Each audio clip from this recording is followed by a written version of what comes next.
ભાજપના નેતા અને નાયબ મામલતદાર વચ્ચે પ્રણય ફાગ જોવા મળ્યો। નવસારીમાં મહિલા અધિકારીની સાસુએ એક અરજી કરી છે, જેમાં સાસુને પુત્ર વધુ અને તેના પ્રેમી નેતા તરફથી ધમકી મળી રહી છે।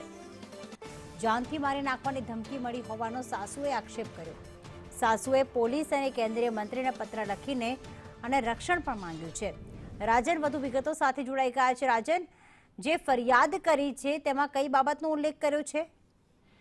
जी बिल्कुल प्रीति, समग्र मामला अंगे जो आपने जણાવું तो नवसारी जिल्लाની અંદર આ કિસ્સો ભારે હાલ ચર્ચાની એરણે ચડ્યો છે, કારણ કે નવસારી જિલ્લા ભાજપના એક મોટા હોદ્દેદાર અને નવસારી જિલ્લામાં જ ફરજ બજાવતા મહિલા મામલતદાર, નાયબ મામલતદારનું પ્રેમ પ્રકરણ હાલ ચર્ચામાં આવ્યું છે। અને મામલો ત્યારે પ્રકાશમાં આવ્યો જ્યારે એ નાયબ મામલતદારના જે સાસુ છે તેમણે સીધી જ પોલીસમાં રાવ કરી છે અને પોલીસમાં અરજી કરવાનું, પોલીસ પાસે દાદ માંગવાનું તેમનું જે જણાવ્યા મુજબનું કારણ છે એ કારણ એ છે કે આ નાયબ મામલતદાર જે છે તેમના દ્વારા હવે તેમના સાસુને અને તેમના દીકરાને એટલે કે નાયબ મામલતદાર તેના પતિને માનસિક ત્રાસ આપી રહી છે અને જાનથી મારી નાખવાની તેના પ્રેમી એટલે કે ભાજપના હોદ્દેદાર જોડે મળીને ધમકીઓ આપી રહી છે। અને આ તમામ બાબતોને લઈને આ જે અરજી કરનાર સાસુ જે છે એ વૃદ્ધા જે છે તેમનો પુત્ર એટલે કે નાયબ મામલતદારનો પતિ જે છે એ ખૂબ જ હતાશામાં ગરકાવ થયો છે। અને સમગ્ર મામલે આ જે